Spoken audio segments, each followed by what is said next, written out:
యొక్క విశ్వమంతా మిథ్య అనేటువంటి విషయాన్ని తెలుసుకొని నిరంతరము శ్రీమన్నారాయణ చరణాల కింద సేవ చెయ్యటమే పరమ మార్గం అని చెప్పి శ్రేష్టం అని చెప్పి నేను భావిస్తున్నాను తండ్రి అని చెప్పి పలికాడు తండ్రితోటి హిరణ్యకశిపుడికి ప్రహ్లాదు. ఇప్పుడు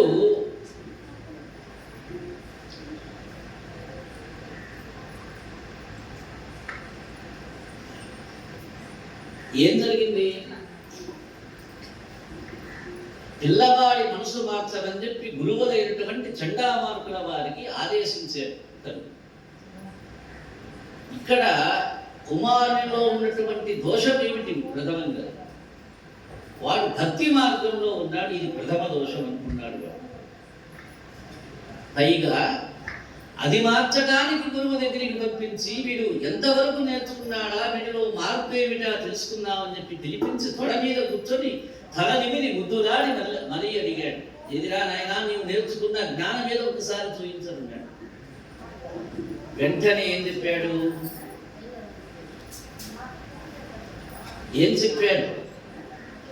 ఏదైతే తను వినకూడదో అది విన్నాడు.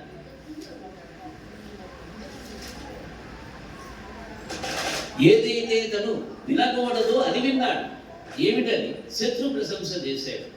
తన యొక్క శత్రువైనటువంటి శ్రీహరిని గూర్చి పొగుడుతూ ఉన్నాడు. తన వల్ల కూర్చొని తన కుమారుడైనటువంటి ప్రహ్లాదుడు. వెంటనే ఇదే విద్రావిడు తేడాగా ఉన్నాడని చెప్పి అనుకున్నాడు.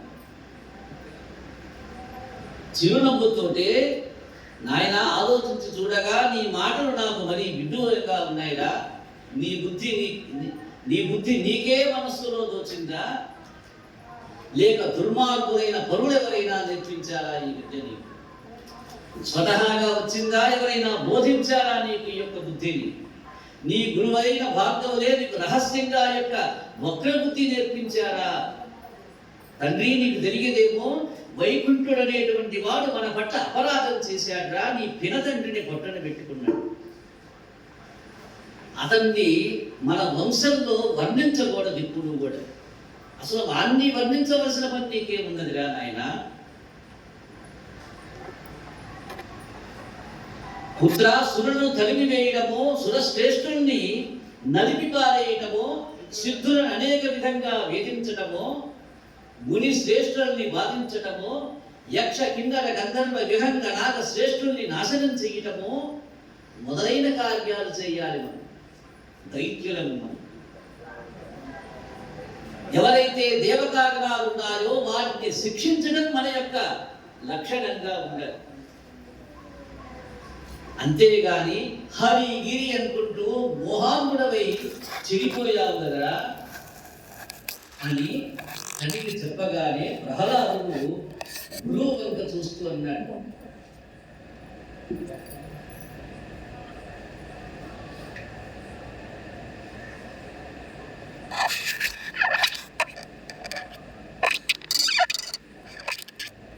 ఆయన గురువు కనుక చూస్తూ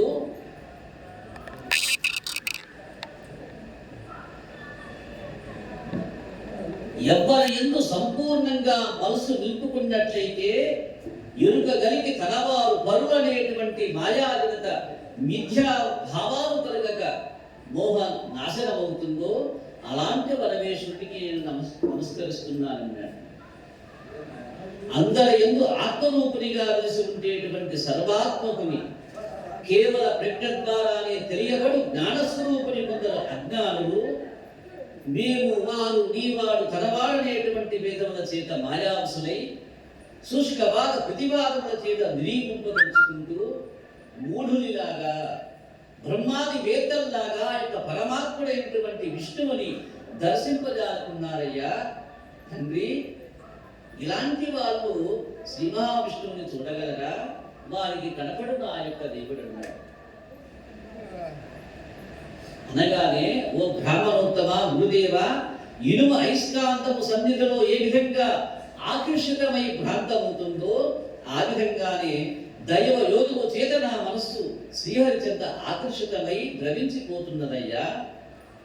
ఎలాగయా అంటే మందార మకరంద మాధుర్యములు దేలు మధుపంబు గోపునే మదనములకు నిర్మల మందాకిని వేచిగల దూగురాయంచు చదువే తరంగునులకు లలిత రసాల పల్లవాకిదైనకు కోయిల చేరునే కుటజములకు పూర్ణేందు చంద్రికా స్ఫురిత చిపోరగాంబుల చేత సాంద్ర నిహారములకు అంబుజోదర దివ్య పాదారవింద చింతనామృత పాన విశేషమత్త చిత్తమేరీతి ఇతరంబు చేర్చనేర్చు విరుత గుణశీల మాటలు వేయునేలా.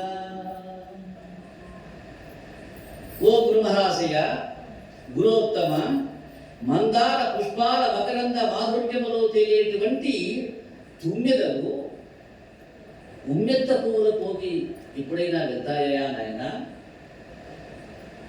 నిర్మల సరోవరంలో అలలపై తేలేటువంటి రాజహంస సముద్ర కెరటాల వైపు పోతుందా?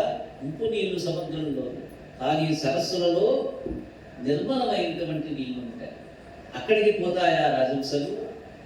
లేలేత మామిడి చిగుళ్లను ఆరగించి మైమరిచిపోయిన అడవి వృక్షాల చెంతకు చేరుతుందా?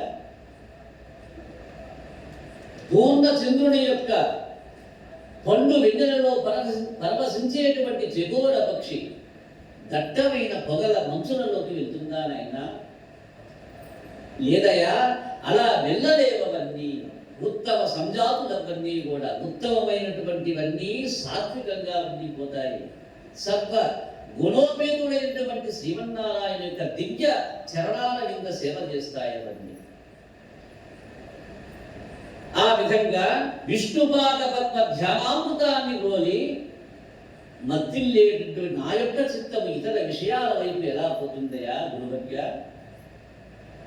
అది అసంభవం. కాబట్టి ఉత్తమ గుణశీలుడైనటువంటి ఓ గురుదేవా, ఇన్ని మాటలు ఎందుకయ్యా అని ఆ యొక్క చిన్ని బాలుడు పలుకుతూ ఉంటే ఆశ్చర్యపోయి ప్రభుభృతుడైనటువంటి గురువు అన్నాడు. ఇప్పుడు ప్రభుభృతుడంటే రాజు గురించి భయపడిపోయినాడు. ఇప్పుడు ఈడేమిటిగా ఈ మాటలన్నీ మాట్లాడుతున్నాడు, ఆయన ఏం చేస్తాడు అన్నాడు.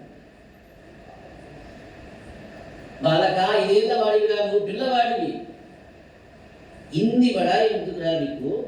మేము నేర్చిన అనేకమైన విద్యల్లో ఏదీ రాజు గారికి చెప్పకుండా శత్రు ప్రశంస చేస్తూ మాకు తలంపులు తెస్తున్నావయ్యా ఓ ప్రహ్లాద.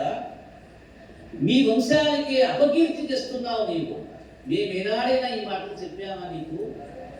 మా నోటి కంటే ఈ పద్యం ఎప్పుడైనా పలికావా? నీ చేత నారాయణ అని అనిపించావా మేము? పాప బాలబాధ ఏమిటి? వాడు తంతాడు కాసేపు. అందుకని ప్రహ్లాదుని ప్రాధేయపడుతూ ఉన్నారు గురువులు గారు. ఏమిటయా తలదింపులు తెస్తూ ఉన్నావు మా వంశానికి మీ వంశానికి ఇద్దరికి? శత్రు ప్రశంస చేస్తూ మాకు తలవంపులు చేస్తూ ఉన్నావు, మీ వంశానికి అపకీర్తి తెస్తూ ఉన్నావు రాజా. వీడు మహారాజుకు పుత్రుడు కాడు, శత్రువు. గంధపు తోటలో పుట్టిన ముళ్ళ మొక్క. వీడిని కఠినంగా శిక్షిస్తే గాని బాగుపడడని చెప్పి అరుస్తూ ఉన్నాడు ఆ ఆసనం మీద కూర్చున్నటువంటి హిరణ్యకశిపుడు.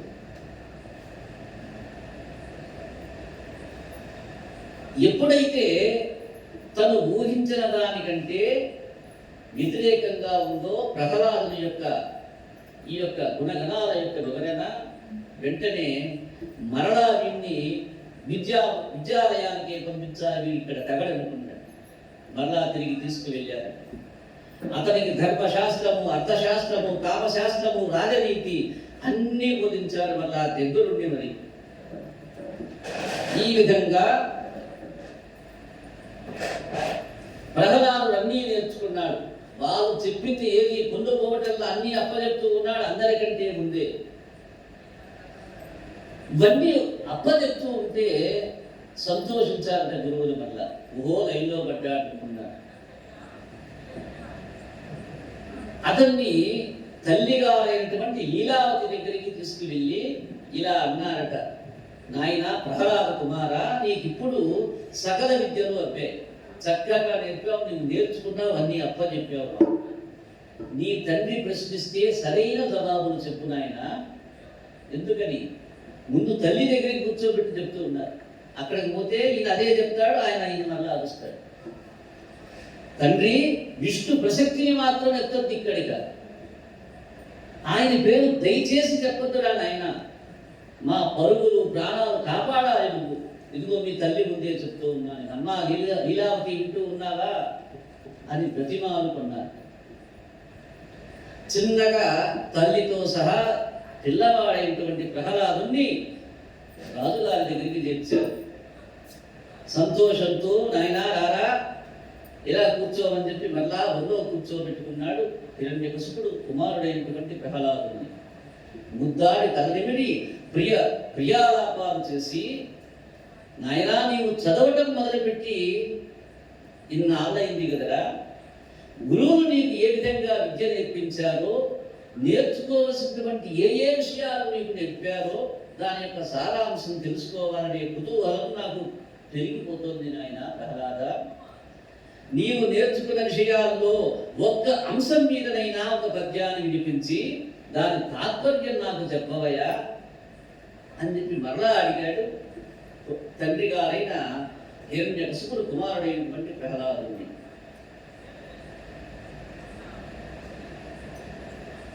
చెప్తూ ఉన్నాడు ప్రహ్లాదుడు, చదివించిరి నను గురువులు చదివితి ధర్మ అర్థ ముఖ్య శాస్త్రములు, నే చదివినవి గలవు పెక్కులు, చదువులలో మర్మమెల్ల చదివితి తండ్రి. అన్ని మర్మాలు వచ్చేసినాయి నాయన.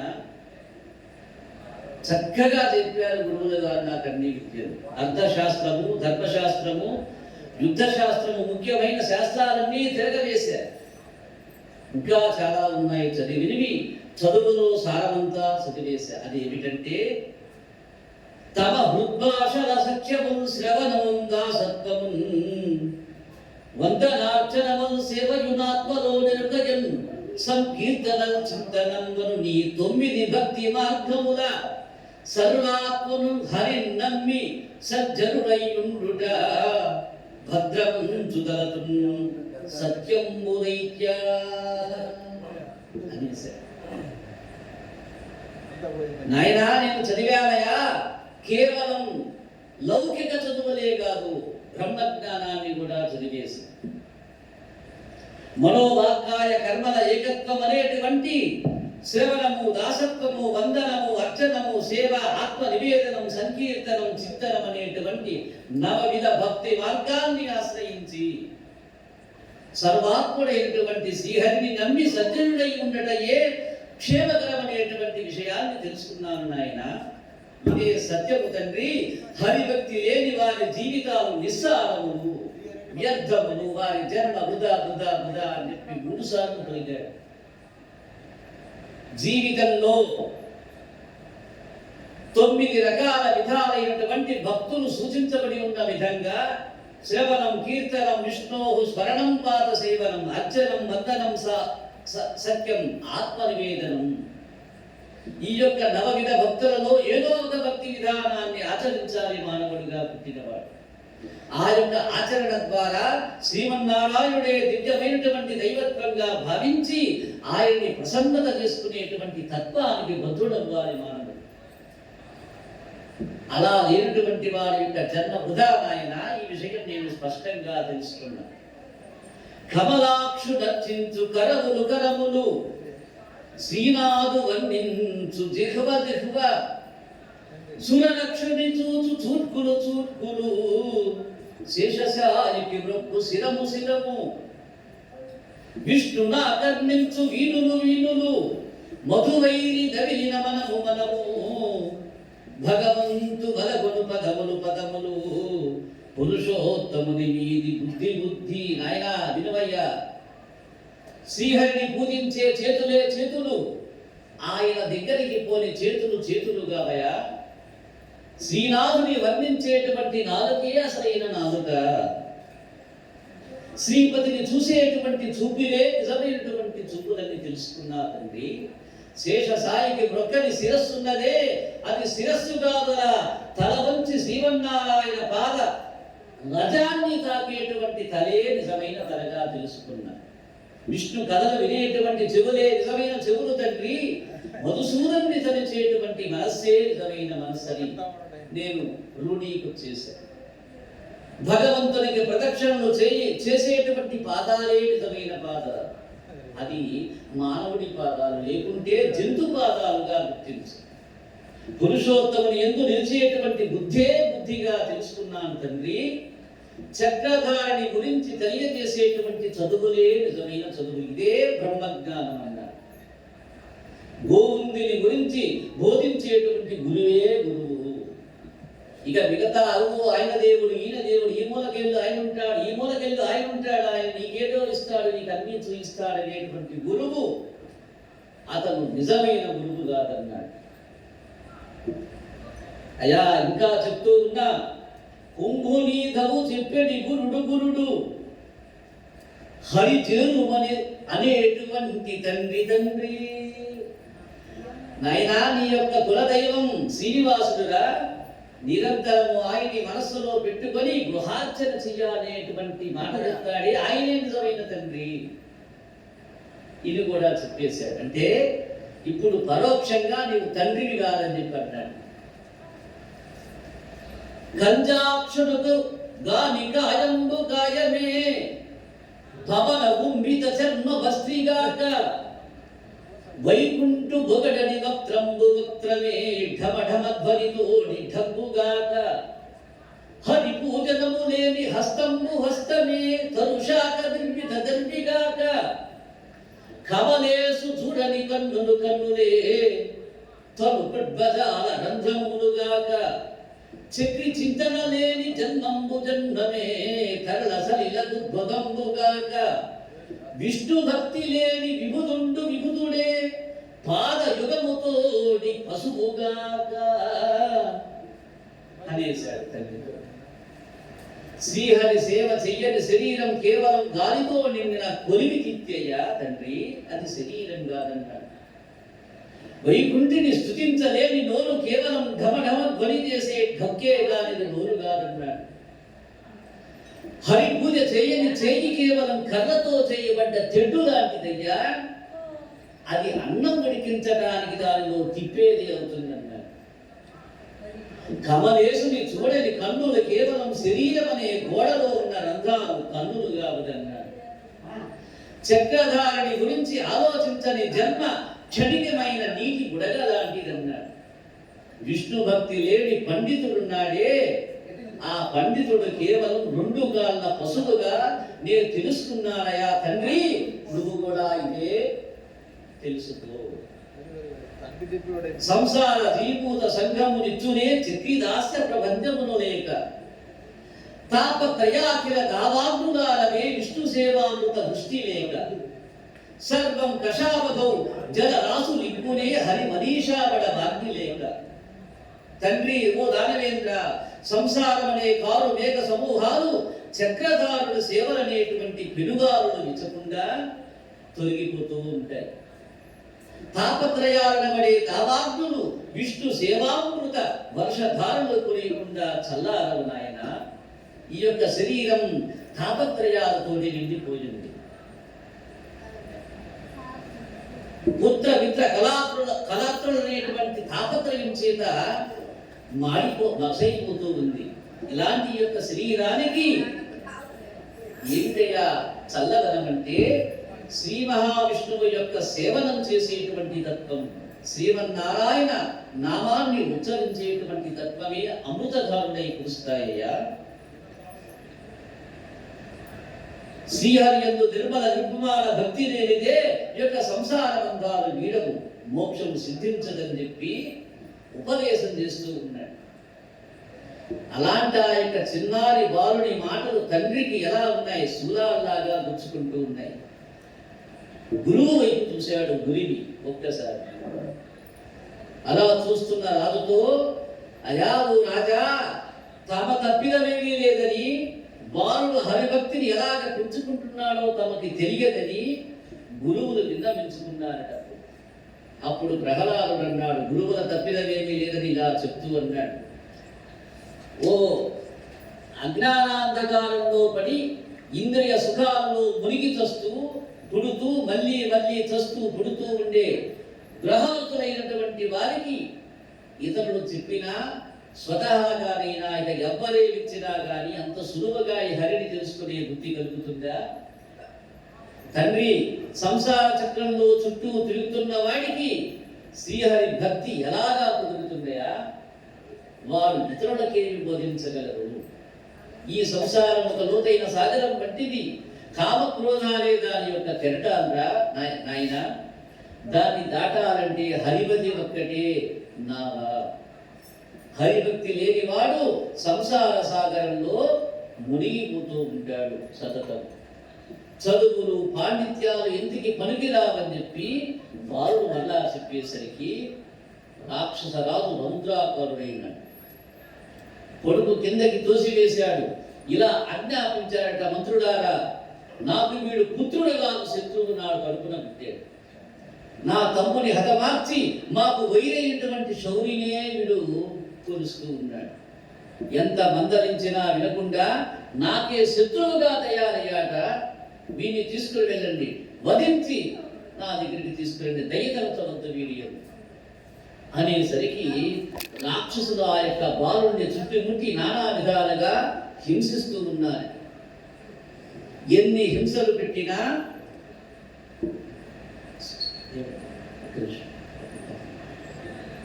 ఎన్ని చిత్రహింసలు పెట్టినా శూలాలతో పొడిచిన రక్తం చిందలేదుట చిన్ని బాలుడైనటువంటి ప్రహ్లాదుడు. చర్మము నలగల బాలుడన్నా అన్నా అనైనా అనలేదు. ఎటు పారిపోవటానికి ప్రయత్నం చేయదా.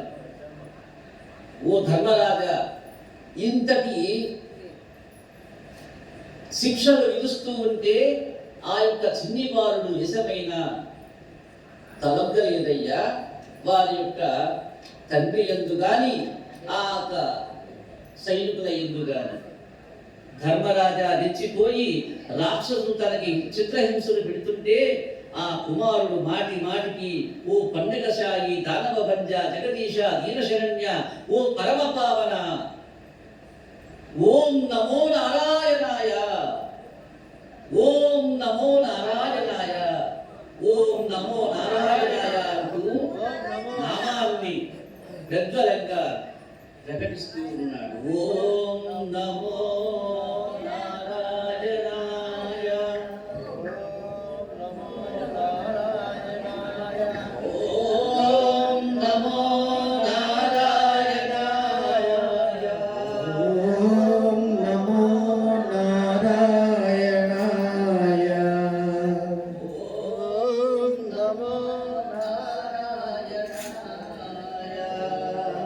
నారాయణ మంత్రం శ్రీమన్నారాయణ భజనం. నారాయణ మంత్రం శ్రీమన్నారాయణ భజనం. నారాయణ మంత్రం శ్రీమన్నారాయణ భజనం. నారాయణ మంత్రం శ్రీమన్నారాయణ భజనం. గాలిని బంధించి హరించి దాసిన పని లేదు. గాలిని బంధించి హరించిన దాసిన పని లేదు. జీవుల హింసించి క్రతువుల చేయగ పని లేదు. జీవుల హింసించి క్రతువుల చేయగ పని లేదు. మాధవ మధుసూదన అని మనసున తలచిన చాలురా. మాధవ మధుసూదన అని మనసున తలచిన చాలురా. నారాయణ మంత్రం శ్రీమన్నారాయణ భజనం. నారాయణ మంత్రం శ్రీమన్నారాయణ భజనం. భవబంధాలు పారలోని పరమజ సంగే నామము. నారాయణ మంత్రం శ్రీమన్నారాయణ భజనం.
వాసుదేవ వాసుదేవ వాసుదేవ వాసుదేవ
వాసుదేవ వాసుదేవ వాసుదేవ